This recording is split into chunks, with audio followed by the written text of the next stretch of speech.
A paz de nosso Senhor Jesus Cristo, que caritomene.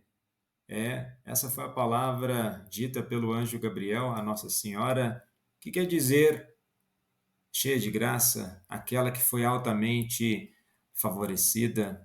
A palavra é encontrada no Evangelho, segundo Lucas, capítulo 1, do versículo 28. E seja bem-vindo a esse vídeo. É a primeira parte de 3 partes sobre a Virgem Maria na patrística. E convido você a compartilhar esse vídeo com outras pessoas. Se ainda não é inscrito, inscreva-se, deixe aí seu comentário e fique comigo até o final para que possamos refletir sobre a riqueza da tradição da Igreja e a patrística. Che caritomene Maria, che caritomene Maria, che caritomene. O Kyrios metasou, caire Maria, che caritomene Maria. Benedetta tu, benedetto il figlio tuo, la tua fede apre il cielo a noi. Antes de entrar no tema propriamente dito, eu gostaria de esclarecer que católico não adora Maria, Nossa Senhora. Nós adoramos unicamente e temos como único Salvador o nosso Senhor Jesus Cristo, digno de todo louvor, adoração, ao qual o nome todos os joelhos se dobrarão. É preciso parar com essa mentira, essa difamação, pois aqueles que persistem de forma desonesta, eu acho que eles são, por assim dizer... Você parece burro! Ei, mas é burro! Nunca vi uma pessoa burra desse jeito, cara! Nunca vi! Um rápido paralelo ao tema de hoje, gostaria de comentar acerca da Virgem Maria na Bíblia e recorrer aí rapidamente ao Codex Sinaiticus, que o que seria o Codex Sinaiticus, né? Ou a Bíblia do Sinai, que é um dos 4 grandes códices unciais que contém o texto completo do Antigo e do Novo Testamento da Bíblia em grego koiné. O grego koiné é uma forma popular do grego, né, que emergiu na pós-antiguidade clássica. Então, são fontes, né, de referência para o estudo da Bíblia, a exegese. Eu vou deixar o link desse site na descrição do vídeo. Então, se você estiver com a sua Bíblia, só abrir lá em Lucas, capítulo 1, do versículo 28. Interessante aqui que você clica nas palavras, numa parte ele aparece circulado no texto, né, para evidenciar que de fato existe aquelas palavras, onde nós chegamos aí ao termo kekaritomene, no versículo 28. Aqui a tradução está em inglês, né? And coming to her, the angel said, Hail, highly favored, the Lord is with thee. Então o anjo, chegando a ela, disse, salve, aquela que é altamente favorecida, agraciada, o Senhor esteja convosco. Interessante aqui, né? Hail, salve. Nós utilizamos isso na oração da Ave Maria, porque a palavra ave aí vem do latim, salve, no sentido de uma saudação, aquela que é altamente favorecida, agraciada, ou seja, Maria não é uma mulher qualquer e não é uma mulher comum, certo? E o Senhor esteja convosco, né? O Senhor esteja convosco também são as palavras que nós utilizamos na oração da Ave Maria, ou seja, a oração da Ave Maria também é uma oração bíblica. E interessante que no versículo 27, né, a Virgem Maria, né, há correntes de pensamentos dentro do próprio cristianismo, até mesmo dentro do próprio catolicismo, né, dizendo que Nossa Senhora não é virgem, mas está aqui né? E ao dizer que ela não é virgem, você também nega um dos artigos do credo apostólico, né, da nossa profissão de fé. Mas eu apenas quis trazer isso aqui como curiosidade, né? Você pode buscar nesse site essas referências bíblicas. Então, o termo está aí, né? Ela é, sim, altamente favorecida, e é interessante também refletir sobre as palavras do Papa São João Paulo II, né, sobre o termo que caritomene, e não se deveria dizer simplesmente cheia de graça, mas sim feita cheia de graça, né, ou planificado de graça, o que indicaria claramente se trata de um dom feito por Deus à Virgem. É o termo na forma de particípio perfeito. O próprio termo, embora faça parte da Mariologia, é um termo que está ligado à Cristologia, ou seja, é por Cristo. É por Cristo que se faz nova todas as coisas.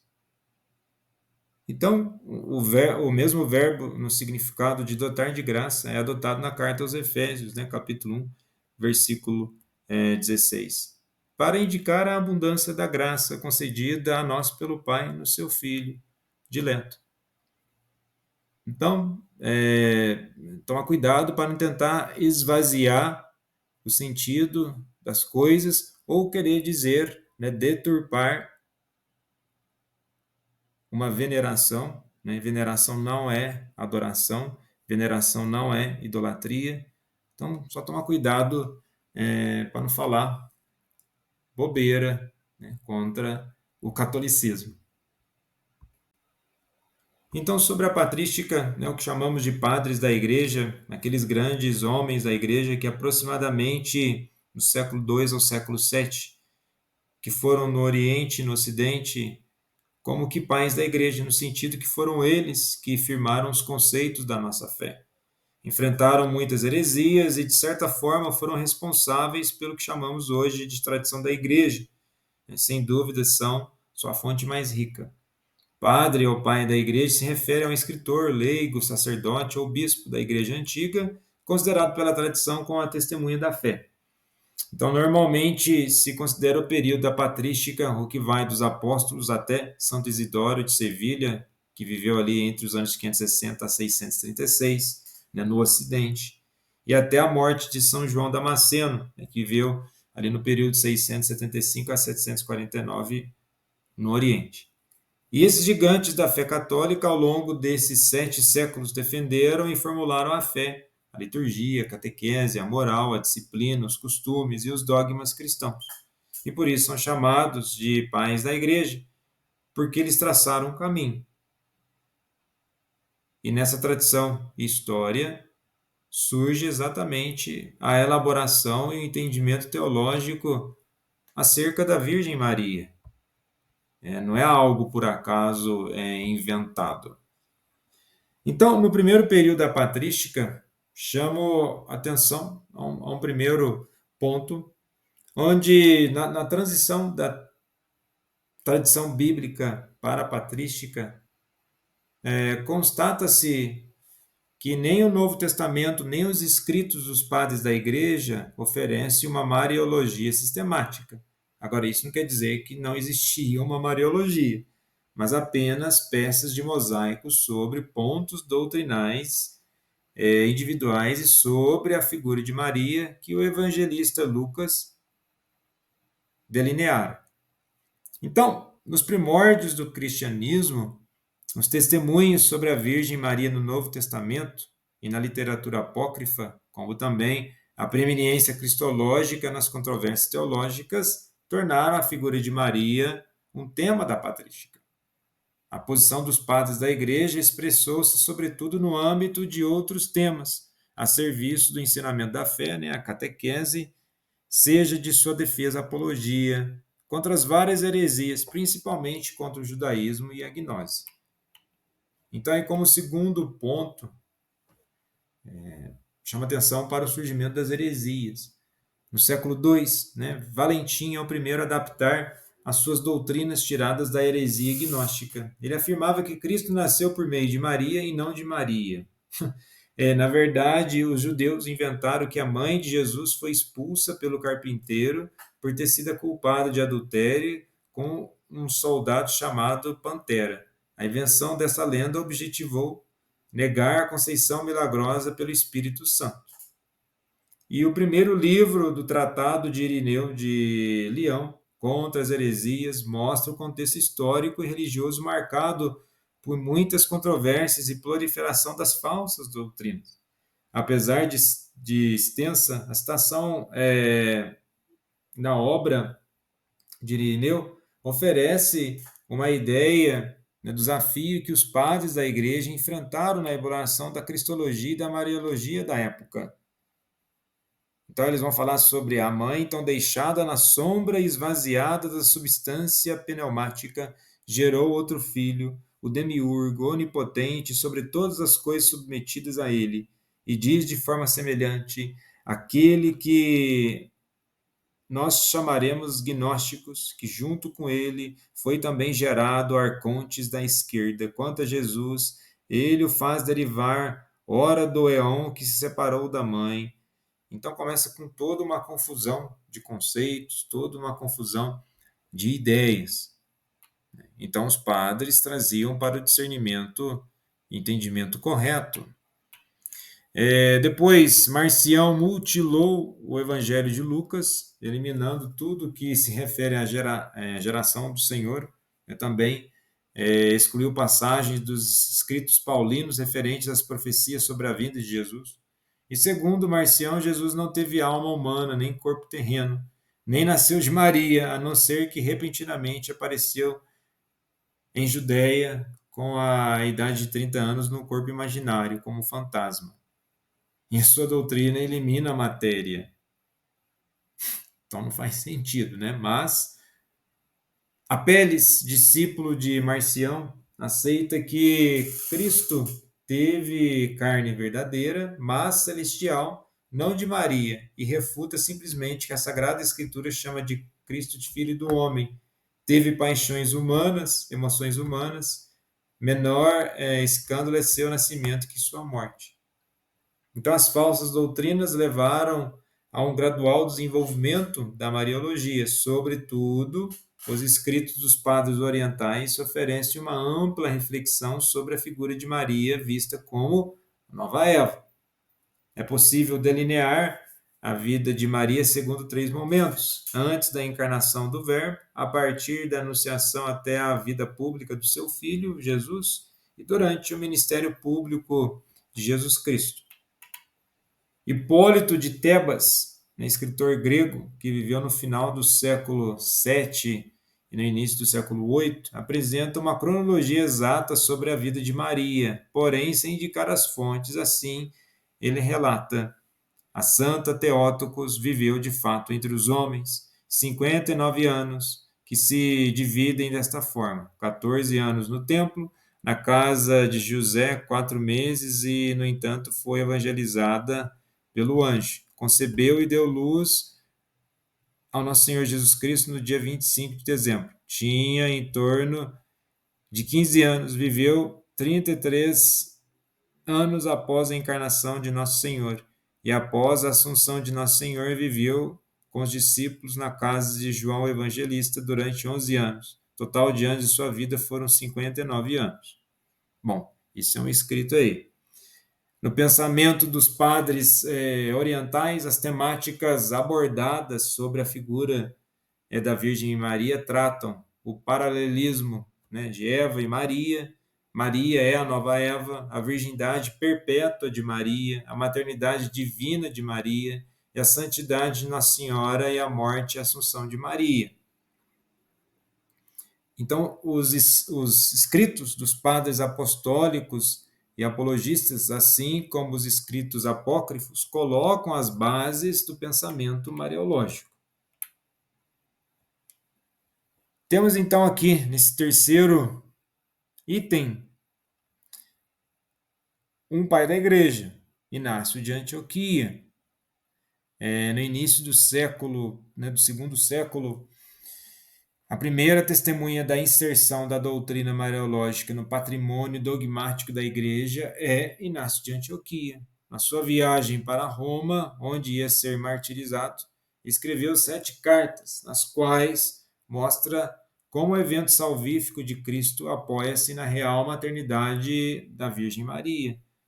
A concepção virginal de Jesus, seu nascimento real e sua morte na cruz, são 3 mistérios que se realizam no silêncio de Deus.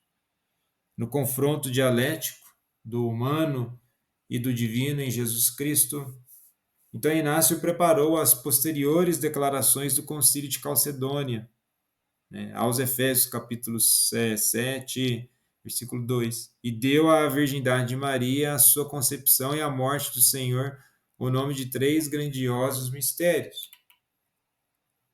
E segundo Inácio, Cristo é da estirpe de Davi e de Maria, verdadeiramente nasceu, comeu e bebeu, verdadeiramente foi crucificado e morreu.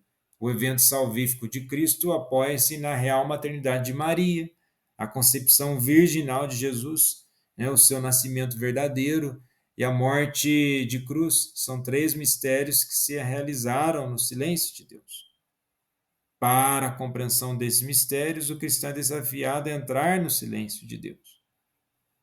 Então percebe que no início do cristianismo, alguns vão até falar que são cristianismos.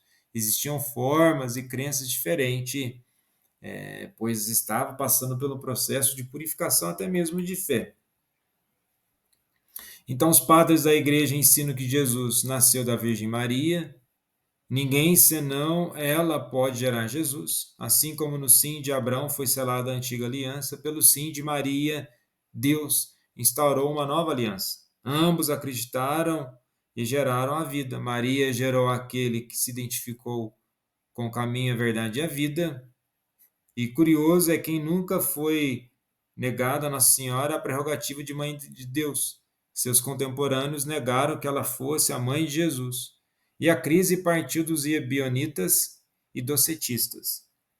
O docetismo afirmava que o Salvador não teve um verdadeiro corpo humano, a menos que passou através do corpo da Virgem sem ser formado de sua substância.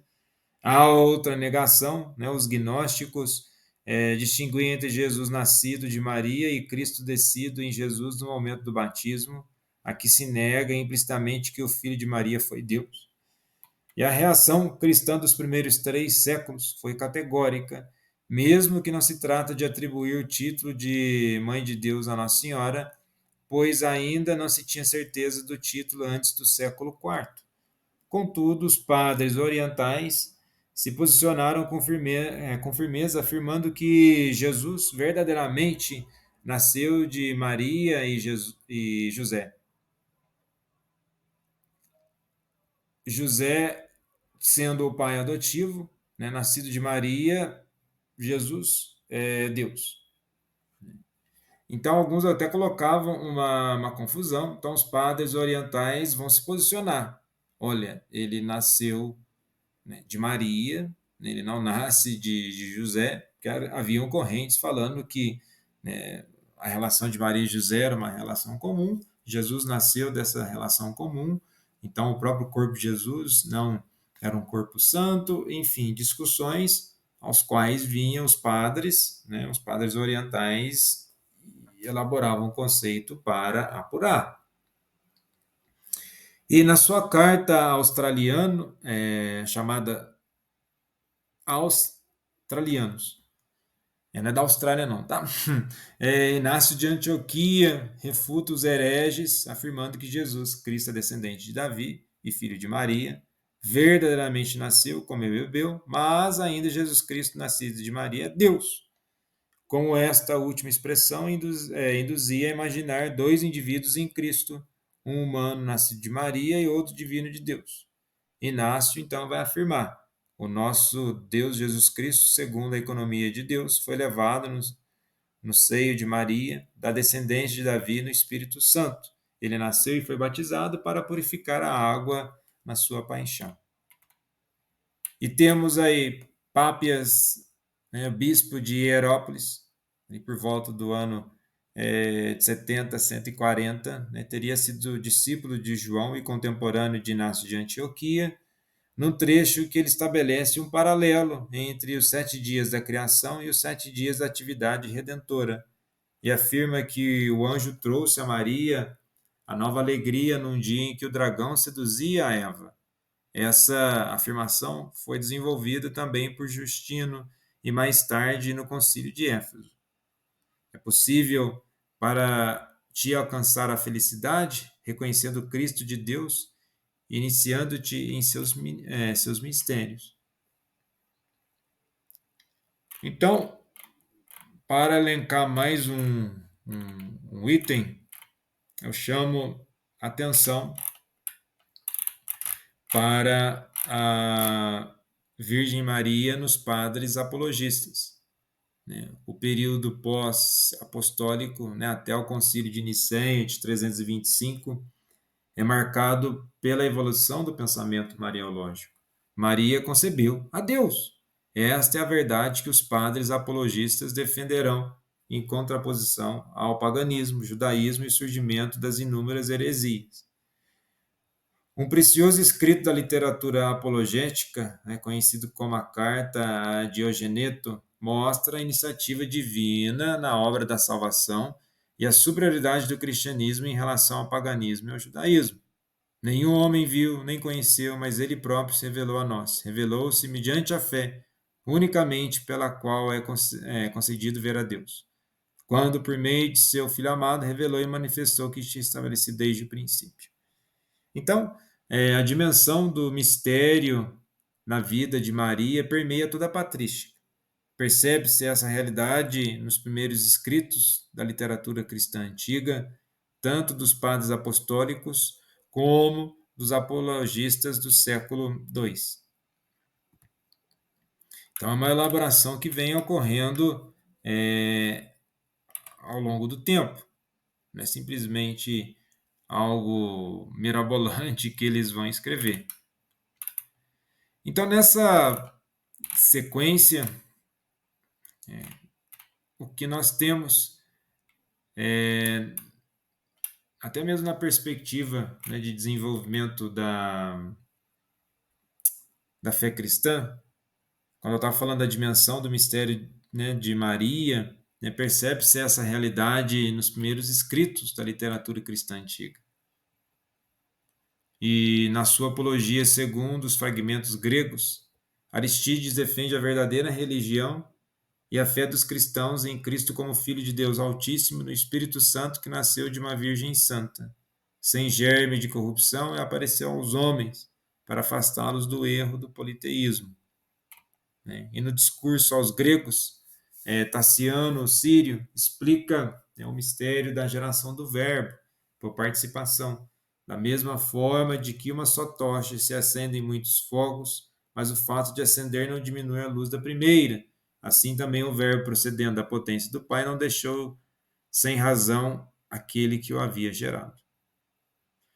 Um outro pai da igreja que chama atenção, São Justino de Roma, que defendeu a concepção virginal de Jesus, que, embora atestada nos evangelhos, foi contestada pelos contemporâneos. Então, para Justino, entre Eva e Maria há um paralelo e um contraste. Nos dois casos, uma mulher tomou uma decisão que teve consequências para toda a humanidade. Eva desconfiou de Deus e desobedeceu, enquanto Maria acreditou e obedeceu. O resultado foi, de um lado, o pecado e a morte, de outro, a salvação e a vida. E Deus se fez homem de Maria. Justino não mostra interesse em ressaltar o papel redentor da Virgem. Seu pensamento centra-se sobre Cristo. Cristo é o Filho e embaixador de Deus. E antes era o Verbo, que apareceu algumas vezes em forma de fogo, outras vezes em imagem incorpórea, e agora feito homem. Nasceu de uma virgem por vontade do Pai. Então, além de defender a virgindade de Maria antes do parto, Justino foi o primeiro a introduzir o paralelismo Eva-Maria. A intuição de Justino é mostrar que o caminho da redenção do ser humano caminha em paralelo com sua queda. Em ambos interveio uma virgem. Maria deu à luz em obediência e alegria. Foi demonstrado que tudo isso foi ordenado por causa de dureza de vosso coração, do mesmo modo, por vontade do Pai, tudo que teria terminado em Cristo, Filho de Deus, nascido da Virgem, da descendência de Abraão. Mais uma vez aparece a dimensão de mistério. Justino, evocando as profecias do Antigo Testamento, deixou claro que a descendência de Cristo não admite explicação humana. Aqui que ele coloca? Porque a sua vida é tirada da terra, pelas iniquidades do meu povo, que foi conduzido à morte. O espírito profético disse isso por ser inexplicável a descendência daquele que morreria para curar todos nós, os homens pecadores, com as suas chagas. E temos aí, né, o diálogo com Trifão, que representa a mais antiga controvérsia entre cristianismo e judaísmo. Nele, Justino mostra o universalismo do cristianismo, suplantando o judaísmo, realizando plenamente as profecias do Antigo Testamento. E como quinto item dessa parte, a Virgem Maria no pensamento de Irineu de Leão, que é considerado protagonista-chave da Mariologia. Seu pensamento ressalta o caráter soteriológico do consentimento. O que seria o soteriológico? A finalidade da salvação, né, do ser humano. Com o soteriológico do consentimento de Maria no momento da anunciação, o objetivo não foi só a encarnação, e sim a encarnação manifestante redentora. Então, o fato indica que a analogia Ave-Maria é destinada a ser tema principal da Mariologia bizantina, na época posterior surgiu na Ásia Menor, e o centro principal da comunidade cristã é de Éfeso e arredores. Então a sotologia é fruto da intimidade com a palavra de Deus, de onde foi tirada uma profunda compreensão do mistério da redenção, né, e as temáticas centrais de sotologia. Então temos aqui as obras, recapitulação, Maria como advocata Eve, Maria causa salutes. Então esses itens ao qual nós vamos analisar agora na parte ainda. O título Mãe de Deus ainda não aparece no pensamento de Irineu. No entanto, existem aí os dois componentes deste conceito: o reconhecimento da pré-existência da divindade de Cristo e a realidade de seu nascimento terreno. Assim, ele ressalta a vitória de Cristo e a economia da Virgem Maria. E na teologia de Irineu, Maria, como segunda Eva, tem uma função determinada dentro do plano de Deus para a redenção do homem. A cooperação da primeira Eva trouxe a morte espiritual do homem. A cooperação de Maria com Deus repercutiu na obra da salvação e no retorno do homem, e mulheres à vida. Sua cooperação implica uma atividade de ordem moral, que deu ao anjo Gabriel e a Deus seu livre consentimento determinante para a soteriologia. E uma consequência da última transgressão do mandamento de Deus, em Gênesis 2, versículo 17, foi a morte, mores carne, da qual o Criador havia gratuitamente isentado o homem. Consequência da vitória do inimigo foi a escravidão de Adão e de sua estirpe sob o poder do diabo. Então, Irineu, ao falar da gnose verdadeira e gnose falsa, destaca o perfil do verdadeiro discípulo espiritual, que saberá discernir as heresias e as falsas opiniões gnósticas, sobretudo os ebionitas. E adiantando-se como oportuna prudência, pôs como eixo a palavra fides, para o paralelismo Maria e Igreja, mas como os homens irão abandonar o nascimento de morte, se por meio da fé não forem regenerados por um novo nascimento, dando aí uma inopinadamente por Deus como sinal de salvação àquele que se realizou pela Virgem. Como podem os homens se salvarem se Deus não é quem opera a salvação na terra? Ou como o homem irá a Deus se Deus não veio ao homem? São perguntas interessantes aí. E Irineu cita o cumprimento das profecias a respeito, né, de Cristo como mistério inefável, tendo uma origem inexprimível à linguagem humana, o puro que abre de modo puro o seio puro de quem regenera os homens em Deus, que ele fez puro, e tendo se feito aquilo mesmo que nós somos, é o Deus forte e possui origem inexprimível. Sua afirmação de que Cristo veio à luz, purus pure, purum aperienes vulvam, não evoca o sentido da virginitas et parto post partum. E em 333, o persa Frates lembrou, por sua vez, que por meio de uma mulher o demônio teve acesso sobre os homens. Por causa de Eva, a terra foi amaldiçoada e produziu espinhos maus, né? E pela vinda do filho de Maria, os espinhos foram arrancados, a maldição foi pregada na cruz, a ponta da espada foi atirada na árvore da vida e deu-se como alimento aos fiéis. Então, essa foi a primeira parte, né? Convido você a assistir a segunda parte e depois a terceira parte. São informações importantes para aprofundarmos aí o nosso conhecimento de fé. Paz e bem, mais uma vez agradeço pela atenção.